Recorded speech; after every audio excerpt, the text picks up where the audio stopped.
Hi. Firstly, I'd like to thank those of you that have been supporting the what I call the revival, and I'd really say I really appreciate it for those of you that have actually taken time to sort of really support our sort of YouTube channel revival or relaunch, if whatever way you want to look at it. Appreciate those of you that have taken time to subscribe. Those of you that have sent me emails regarding whatever topics that we've discussed so far. Those of you that have just sent emails, also just sending encouraging words, I'm truly grateful. I'm humbled by it. And, let's keep talking and let's keep interacting with each other regards the various things that we go through as humans and see how best we can actually empower ourselves, help ourselves, grow ourselves, and grow others. And hopefully, let's keep interacting. Remember, I said most of the things that I'm going to be talking to you about are things that I've either experienced myself or things from the heart. And I expect that a lot of you would be able to share with me. Well, if I say expect, but I'd rather that you share with me openly what you go through and have an honest, opinion of what you think I've said. If whichever way you may think it's negative, or you may if it's positive, I'm quite happy to hear from you. I'll be delighted to hear from you because obviously the only way we can all get better is by sharing and exchanging ideas. So I'm not averse to negative comments, and I welcome them. If you feel I haven't done anything a good deed, or if you feel I've fallen short somewhere, please let me know so that we can make it better. Because obviously, the more we do this, the more we keep working on it, a lot more people will benefit from it if we make it better to that effect. I would say if we make it better for most people, then it helps not only myself, but it helps you, it helps others, and that's the way I'd like to look at the actual issue today. Now, today's topic I want to put a small title to is that how to be a better friend. Now, a few days ago, or over a few days ago, I said maybe about 4 or 5 days ago, I got an email, rather not an email, messenger message from an old friend, a friend that I grew up with quite some time ago, and very daring as he was then. We were in primary school together, and same characteristics, same empathy, and all that came through. And I was kind of touched by what by his gesture, just to look for me and get in touch, see how I was doing. I mean, you can already sort of hear how my voice is welling up in terms of I was so touched by it. But it got me thinking to say, quite a number of times we as a people like to complain about how a friend stabbed me in the back, how a friend is bickering or gossiping about me, and things like that. And I sort of sat thinking in my own way and thinking, what what is it about us people? We always seem to want to play the victim. We always seem to want to play the one having been wronged, or we something within us that seems to take us in that way. So I started thinking, and I was thinking quite earnestly for quite some time, and I thought to myself, what is it? Why do we always look at the victim, of ourselves? And I started asking myself a question of what makes a good friend. And I'll be honest with you, when I started off, I was interrogating my thoughts towards the other side. And I didn't think of it as in what makes me a good friend. But something clicked in my mind to say, what is it exactly that makes a good friend? And then I started sort of going over these things and going over these things. And I really started looking at certain things, and I profess basically not to be an expert at anything that I'm talking about today, but I'm just going to say this. The questions that started coming up to my mind is, what is it that I do in the friendships that I have? How available do I make myself to these particular people that I call my friends? And at what lengths would I go to be able to help those friends when they're in need? And I also started looking at it in some terms of how often do I take the effort, or how often do I make the effort to be the one that looks at trying to find out how my friend is. And those questions just started ringing to me. And it got me thinking to say, there's certain qualifications that make you a good friend. And there's certain qualifications that make a good friendship. And I started looking and thinking, wow. So I asked a few people, what would make you a good friend, a very good friend, or regarded as a good friend? I asked a few people that I know have very, very good friendships that I've observed, and I asked them, what makes your friendship so special? And it started sort of dawning on me as we sort of interacted, and it started dawning on me. There's so many things that we tend not to do, but yet expect that people should give us that kind of intensity or that kind of attention. Yet we don't do it, but we expect it from other people. So I just wanted to look at these things just to get yourself thinking, to say, asking yourself, what kind of friend am I? Now, there's those people we call a ride or die friend. Yes, those of us that are on the outside don't see that some friendships have arguments. And for certain, you will have arguments. When you see people out there, they're laughing and everything. Sometimes they argue, and it's part of being a friend. You may differ. You can't always think, and we can't always think the same. You will differ. You will have difference of opinion on certain and various things. Sometimes people won't approve what you're doing. Sometimes people won't approve, what you did. And sometimes people won't take kindly to the choices that you make regarding, say, for instance, sometimes it might be a partner, sometimes it might be a purchase or something like that. Your friend might not look at it in the exact same way as you look at it. So we've got to be, open to such things.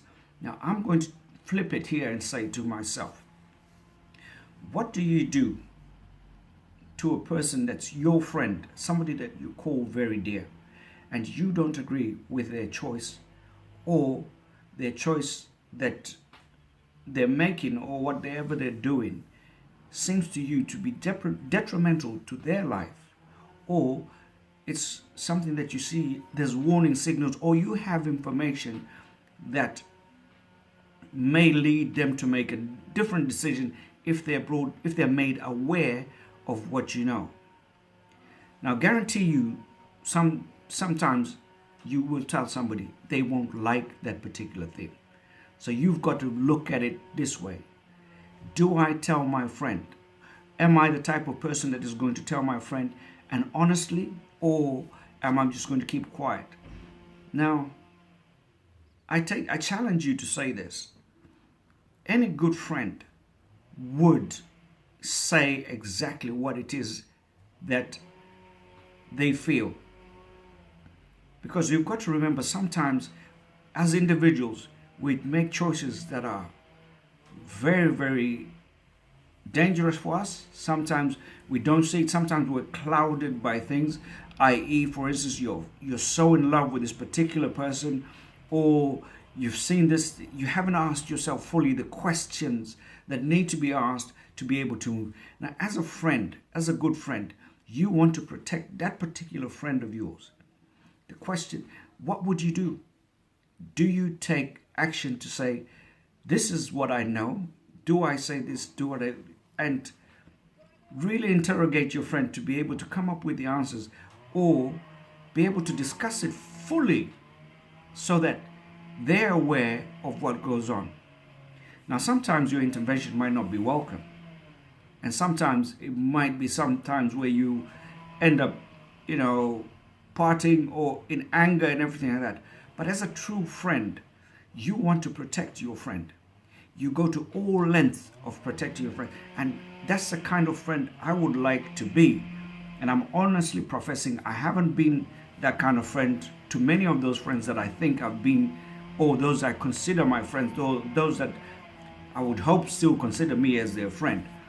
But you want to be able to develop that kind of honesty and openness that you can speak openly, honestly, candidly to that particular person to say, my friend, what you're doing is dangerous, it's going to burn, or something like that, or something will get, you will have a bit of a problem with that. And discuss it. Sometimes, again, the way we do things is also very important, because sometimes we want to lecture our friends instead of sparing their thinking to say, look, this is something that might happen. And as a result of that, you want to lecture them, and then they feel as if you're sort of jumping on them, you're trying to intimidate them, and think, get on with your own life and that sort of thing. But then they're your friend. So you've got to be able to make that choice to say, I will help my friend and I will speak to them regards that. That's an avenue I say is one of those things. Being honest and open and honest to your friend. You have to be honest, open to your friend, and be able to say, I won't let you, I won't let you take yourself wrongly, or I won't let yourself take you in a wrong, go take a wrong path. At least I would have told you or given you the warnings to say, this might be a wrong path. And then once you've given that, you let the person make the choice. Now remember this very carefully. A good friend also, no matter how much you consider yourself as the good friend, the best friend, whatever it is, once you've given the advice, once you've given the information that you're privy to, you've also got to let your friend make the choice. You've got to sometimes step back and let your friend make the choice.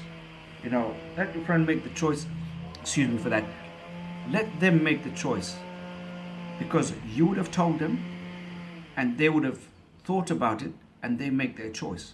Now that in itself is important. They may have made the mistake, and when the mistake is made and they come back to you to say, I made a mistake, or that, please don't be the friend that goes back and say, I told you, and everything like that. You've got to be sat back, welcoming, and encourage them to go a different way. That's an aspect that you need to ask yourself. Do you make yourself available to your friends? Now, the second aspect I would also like to challenge people is this. If you're a friend and your friend is in sort of like dire need of your assistance. And when we say assistance, a lot of us quickly run to materialistic things. We sort of run to financial things, and sometimes we don't have the capability or ability to help at that particular time in material or financial aspects of that. But do you draw yourself away because you can't help, or do you team up with your friend and try and find a solution?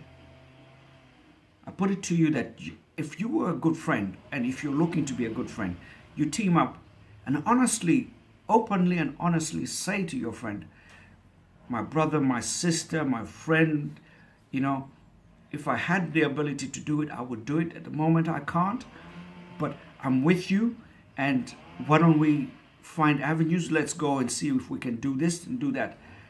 Then you're showing that your friends totally. And that's one thing that you need to be able to do openly and willingly. Now, the other thing that I picked out that I've sort of noticed is this. Friends tend to want to be interfering. For some of you in your relationships will know exactly what I'm talking about. You have some friends that will tell you, no, this is wrong, your partner shouldn't be doing this, your partner shouldn't be doing that, or your husband is doing this, your husband is doing that, and you shouldn't take this, you shouldn't take that. I call that a bit dangerous, because we have always got to consider things like this. For instance, if I was to say I'm having problems with, say, my partner, and I confide in you. Sometimes it's not like I'm looking for a solution from you, or I'm looking for you to, start battering me with information of how wrong my partner is or anything like that. Sometimes I'm just looking for a shoulder to cry on. You have also got, as a friend, to know or discern when to be able to be giving advice regards that. The idea of a good friend is trying to consolidate your friend's situation. Yes, if it is, a violent situation and everything like that, and you see that there's a danger to your friend's life, you've also got to make available to that friend, avenues that they can take to get themselves out of it. But mostly don't interfere. Don't interfere. Sometimes we tend to say, oh, your partner this did A, B, C, D. No, that's not being a good friend. What you're doing is destroying your friend's relationship and destroying your friend's, partnership or whatever it is. Don't be the one that destroys it. You have got to be what you are basically is a support structure. So you're supporting your friend, making your friend stand, making sure their emotions are intact, making sure that they're sound. Don't be the one that even challenges. I mean, we know a lot of people, and I know a lot of people that have even gone to challenge some people's partners to say, oh, stop doing this to my friend, stop doing that. No, that's not being a good friend. That's being a home wrecker. That's being, I'd say you're going over the top. So you have to consider and you have to discern between yourself and your friend. Yes, your friend is your friend, and you say, no, I can't let my friend go through that. No, it's not for you to make the choice. The choice is made by your friend. You've got to give them the advice. You've got to try and make them see what's there. Lay the picture for them. Lay it out for them to say, this is what is there for you. This is what, you can do and everything like that. And let them make the choice. Let them make the choice. And that's another important, very important aspect is if you're advising somebody, please let them make the choice. And if you want to be a good friend, let them go that way. Now, the other aspect is allowing your friends to choose their partners. A lot of us like to be so influential. You're actually matchmaking for them, and we put pressure on them. Oh, this one will be good for you. This one will be, without knowing or even giving your friend space to breathe, to be able to take in the information, to be able to, digest what they know about that person and everything like that. And that's not that shouldn't be your sphere. You should be able to, support. Sometimes when we say support, sometimes keeping quiet and knowing that this is my friend, I trust their judgment, and sometimes just ask a few questions that will make your friend think, few questions that will make your friend, start to make the right choices. Don't be the one that jumps on and everything like that and really take over like, this is my friend. No, then you're the one in that relationship. You're the one that's running that relationship. That choice hasn't been made by your friend. And secondly, within that realm, don't interfere in the activities or events of your friend's house. That's not your place. That's also, you have got to respect that your friend can make decisions and everything like that. And also sometimes respect the fact that your friend you might look at yourself as being the best friend of that particular individual. But respect the fact that they will have other friends. Respect the fact that they will have people that they're equally close to, or probably have a different relationship to yourself, but they're close to them. Respect that. Step aside sometimes. Give them space to be on their own. But even when they're on their own, don't whinge behind the back. Say, oh no, I did this and did that, and they're not with me and that sort of thing. But allow them to have space to breathe, so that when you come back and meet, you have that sort of environment that you can grow and they too grow in their own. They're independent, but also they're part of you as a friendship. So let's keep that in mind. Now, I'm minded to think rather that we do have quite a number of things that we can talk about regards being a better friend. So I'd like to call this How to Be a Better Friend, Part 1, because I think we should come back to it and then let's discuss it. Those of you that have sort of listened to what I've said, I've sort of skimmed through the top of it just to introduce it, because when we go into part 2, I think we would like to go a bit deeper. So please, those of you that would like to share your thoughts regards to being a better friend, please put your comments in the comments box below. Those of you that have yet to subscribe, please subscribe. And it's absolutely free. It's absolutely free. Trust me, I'm not charging you anything, and I wouldn't dare charge you anything. Who knows? Anyway, I probably would, but then I won't. Then let's discuss this. Those of you that don't want to be putting your comments outside in the open or directly, you're free to either email me. My email is nawasibongo@gmail.com, all in one word. And it's nawasibongo@gmail.com. Feel free to email me. We can interact privately that way. And if there's anything else that you'd like me to discuss regarding the specific topic we've done today or introduced today, I'd be delighted to hear from you. In the meantime, please start looking at yourself as the person that wants to be the better friend. Don't always look at the one that is being the victim. We don't want you to be the victim all the time. We want you to be the better friend. We want you to work on being the better friend, because sometimes just as much as we need, our friends do need as well. So we've also got to be able to put ourselves out there and be able to help them. Like I said, this is How to Be a Better Friend, Part 1. We will do Part 2 probably later in the week, or maybe we'll do it sometimes early next week. In the meantime, I'll just say to you, have a pleasant day, enjoy yourselves, and keep trying to be a better friend. And say God bless and take care.